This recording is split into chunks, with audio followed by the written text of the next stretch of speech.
We're here. Yeah, we finally made it. How you doing, buddy? I'm doing good. How about you? Hanging in there. I'm just so proud of you that the work you've been doing there. Olive Branch. I don't. You know this. It's 35 years old this year. Yeah, it's hard to So believe.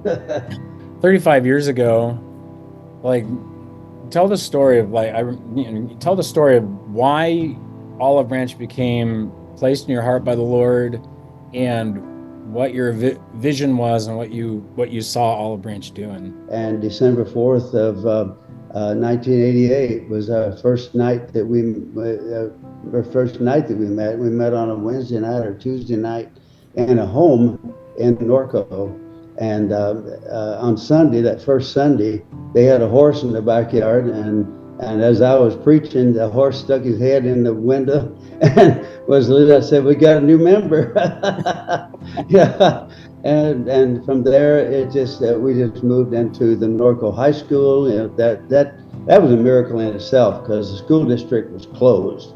And the first time I went, they said, "No, we don't let anything into our buildings," And I just didn't feel that was a good answer. So a little while later, I went back again and convinced him that we would make it cleaner than it was before we found it, and that we'd be good tenants and all that kind of thing. And so once we moved to Auburndale, sometime later, it just jumped up, and it started really taking off from there. And then we kept looking and looking. I looked at every building, every piece of land in that valley. Finally, I got to know Jerry DeLeo, and he owned that land that the church is on now. He said, "There's a piece of land over there in El Cerrito that Jerry owns. Would you be willing to sell that to the church?" And Jerry thought about it a little bit, and he said, "Yeah, I guess I can move that. It's about 4.5 acres or something like that," he said. And I said, "Well, how much would you have to have?" And he laid the number on me, and I said, "Ah!" At that time, we had about $40,000 in our building fund, And I said, "Would you be willing to take a tax write-off on part of it, and we could finance the rest of it?" He said, "Let me get back to you on that." So I guess he looked at his tax records and things, and he called me back and he said, "Well, yeah, I'll do that. I'll take I forget what it was, close to $200,000, I think." And then we started making progress from there. Nothing's ever been built on that piece of land. Kids used to play baseball and softball on that field that the church is sitting on now. My dad was one of them.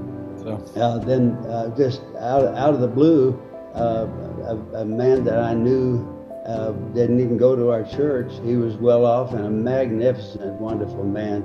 And he decided he was going to give us he gave us, I think, $2 million or something like that.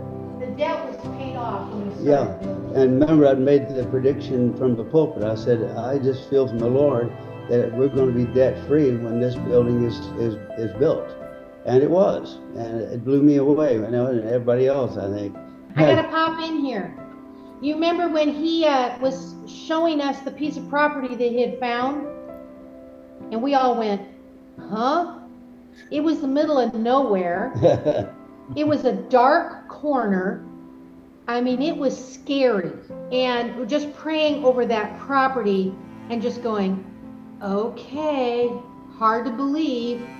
But then that became such a center. Mm-hmm. It's kind of like Abraham, he'd go pray someplace, go pray someplace, go pray someplace. And then it ends up being, Jerusalem, Bethlehem, whatever, these big places where God was brewing long before you could see it. So I came back out of here for a while. I had to add that, but we didn't really think that was a good place. I did. Well, okay, but I was always crazy. It wasn't a great place until God did something, but God could see what we couldn't. All right, I'm out of here. Okay. Thanks, Sharon. Yeah. I like that. God was brewing long before, anybody else could see it but you, right? Yeah, absolutely. Well, if you were to, I know you pray regularly, if you would mind sharing, what are your prayers for Olive Branch's future? I've been praying a long time that you folks will be able to move on to that new property that you've bought and build a magnificent facility there and reach that entire canyon, as well as Corona and Norco. And it's just the most exciting thing in the world to see Olive Branch thriving and going forward. People that are just as wonderful as the folks that I had. I was surrounded by great people, and you leading the youth, and so many of those young people have gone on to be in ministry, and I love it. It's absolutely fabulous. I wouldn't trade that for anything in the world. You did such a deep work in their lives along with your team that really changed those kids' lives and let them see that Christianity is a dead serious thing. It changes your life, but you got to walk it. You got to keep going.